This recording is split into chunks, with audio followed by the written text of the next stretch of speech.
The Black Anglosaxon, and we back. Welcome to another episode of From the Hood to the Hill. Today, we're going to be talking about the de facto versus the de jure. And I wanted to have this conversation because a comment came up, and I want to preface this by saying that in no way, shape, or form is this meant to be derogatory or even, isolationist or in any way adversarial, because I do appreciate all my comments and all my engagement. And what I want to do here is take a moment to point it out because it's an illustration of the type of conversations that I have in person.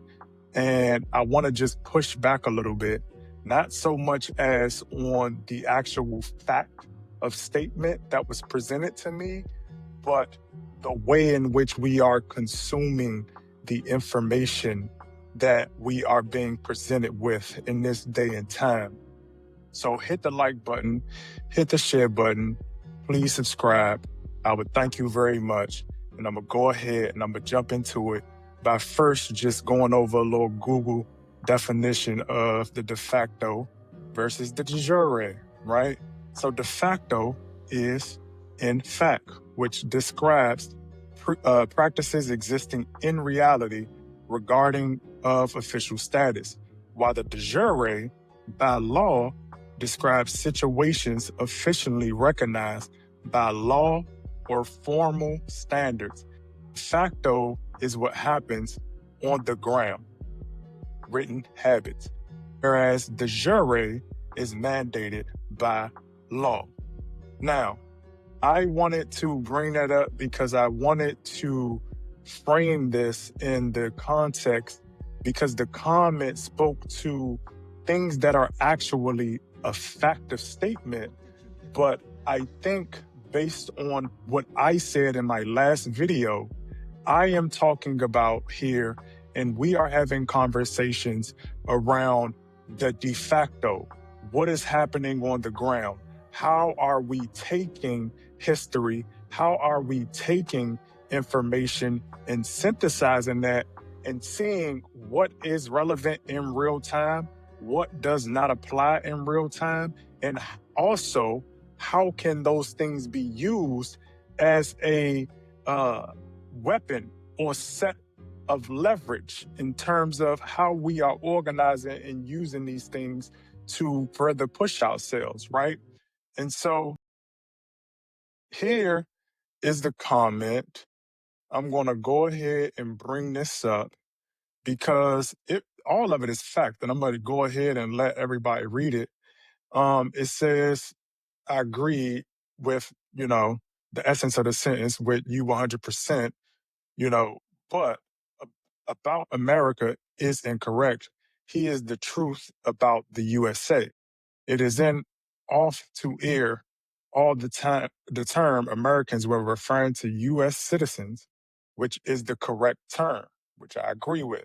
But America as a country, America is a continent or two of 35 countries and some territories, including USA, and all of the citizens of those countries are Americans. So essentially what he's saying here is that whole continent, what I had did was I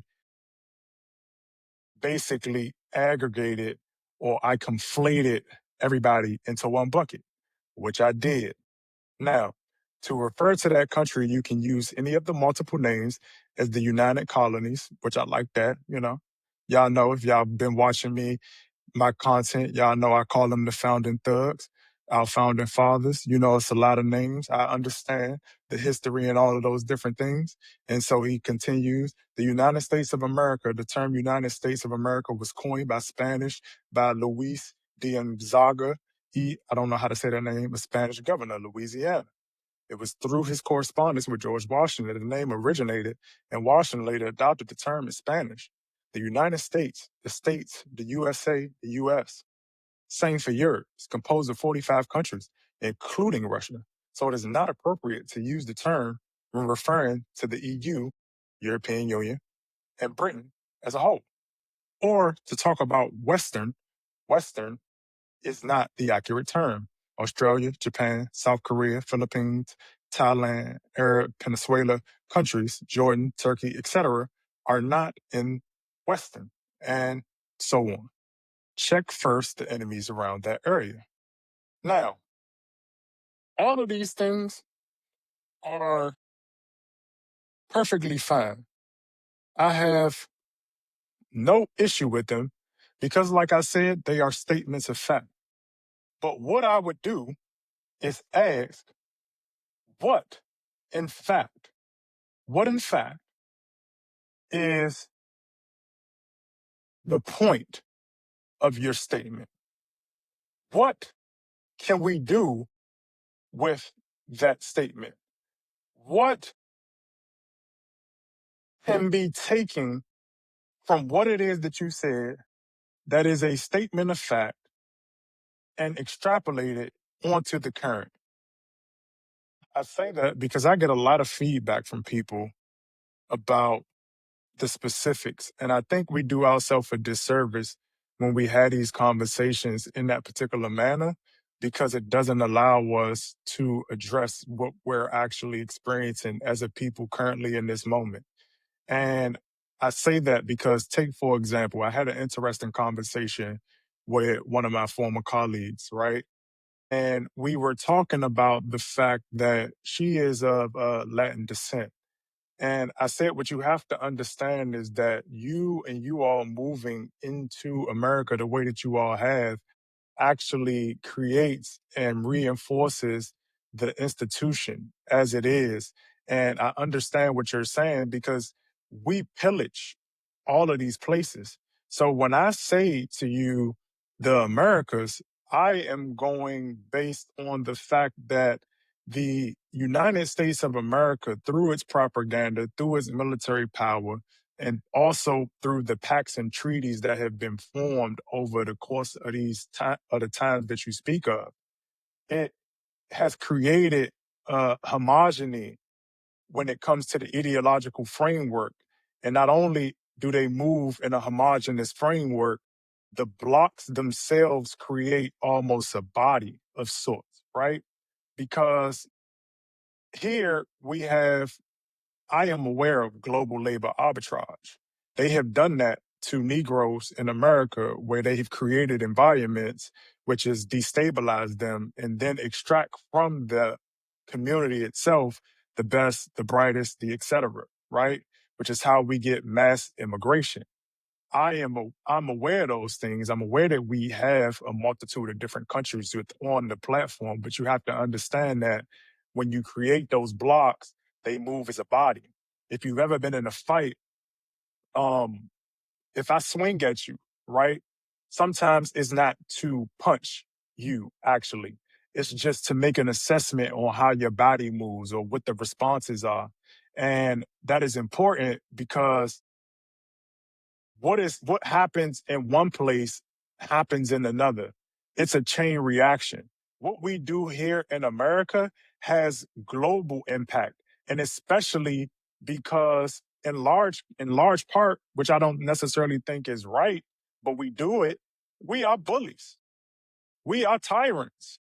This is the new Sodom and Gomorrah, and we have spread hedonism and we have spread uh Western ideals, for lack of a better word. And I say Western ideals from the context of, you talk about the Spanish, right? And I always use the framework of the three brothers: the English, the Spanish, and the French. And I call them the three brothers because when it comes down to it, the three brothers chose and made a pact to carve up pieces of territory. And we see that reflected in which language people have a tendency to speak based on where they come from and based on who colonized them, right? And having that pact, having that agreement allowed them to create, again, pacts, treaties, etc. I don't get into the specific details and the specific facts like you did because I don't think they're irrelevant in totality, but I think that we get caught in the minutia of trying to argue fact for fact for fact for fact.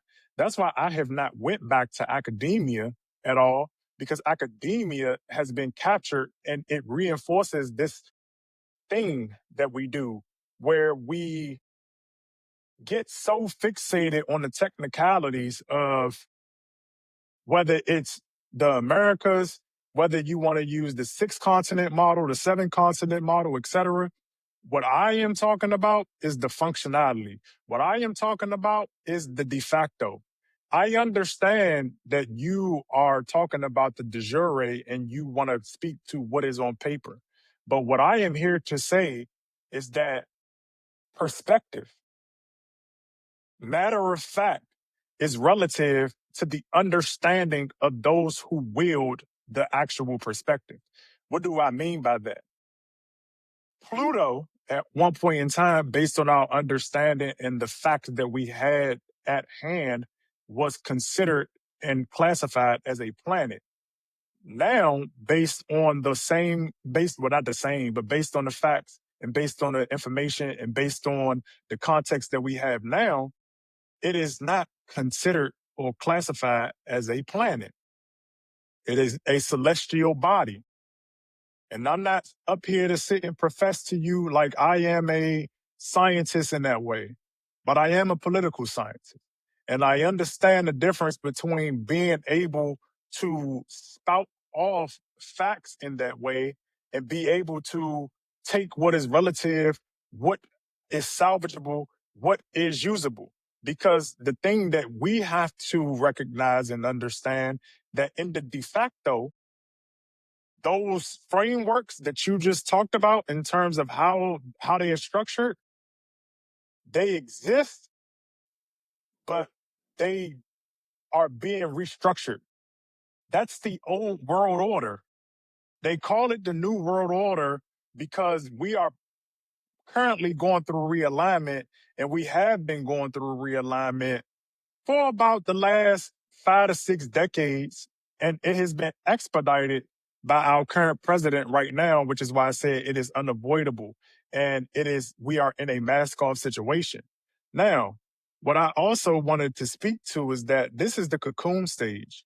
I speak a lot about being able to take the information, synthesize it, and use it in a way that we are actually assessing it and being able to slow down is because this is the opportunity and the most vulnerable state when these nation states, these leviathans, are transforming.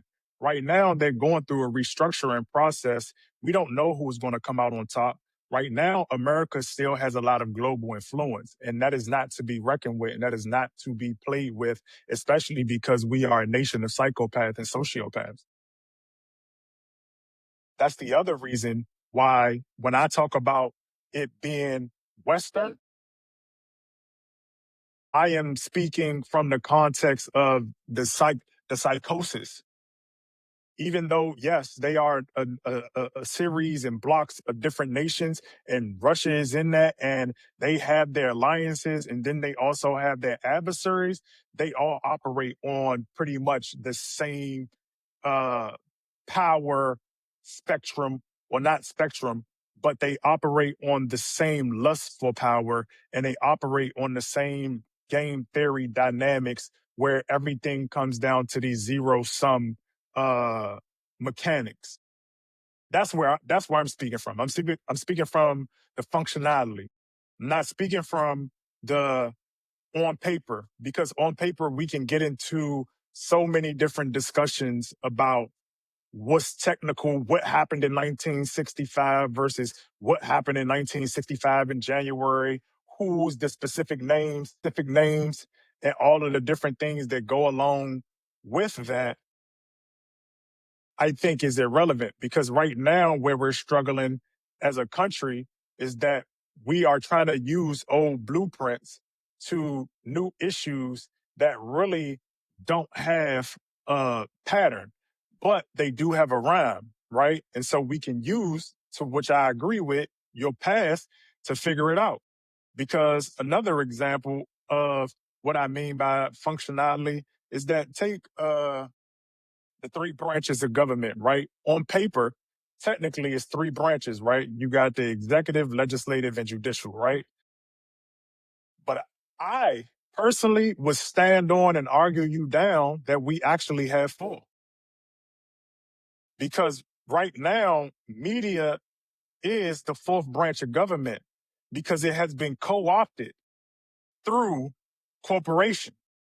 It has been co-opted through the incentive structures that I speak about.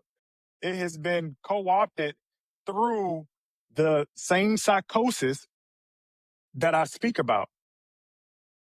And I would rather us, instead of going by what's on paper, the de jure, what's in a textbook, we have to reimagine.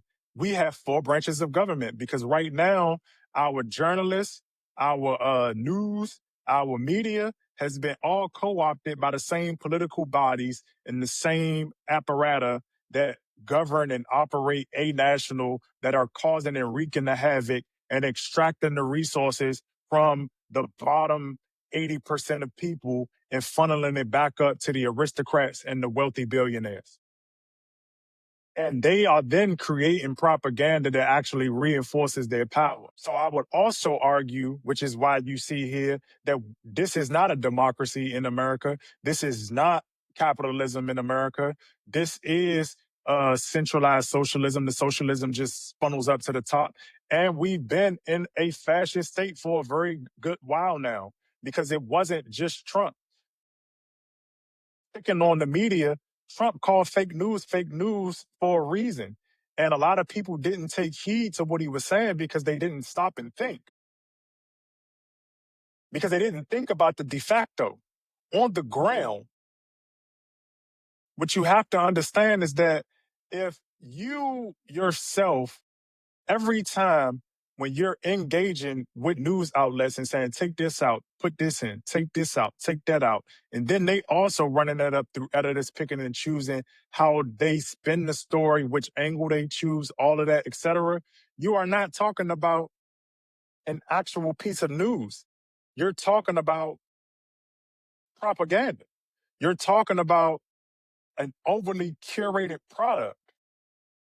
But if you don't necessarily like Trump, you are stuck on the fact that, oh, well, he said fake news and this, that. It is fake news. It morphed into fake news because it became more about the money. It became more about the clicks. It became more about the likes. And he weaponized it against himself. And now, when you see a Bezos own the Washington Post, or when you see all of these conglomerates go after these social media platforms, it is not to be surprised because the trajectory was set. The culture, what's happening on the ground, is set. We have to understand that culture is downhill, downstream of politics. It influences it. The culture is how you get your political outcomes.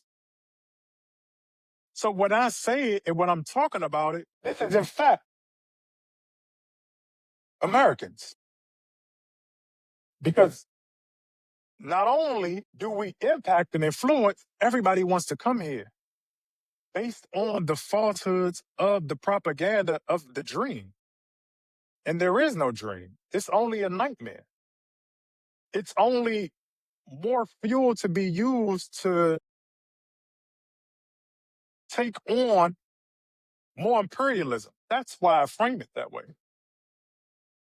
To not get caught up in right or wrong, what's morale, or all of these overly technical details that really don't apply. Because, look, we know that they meet at a summit.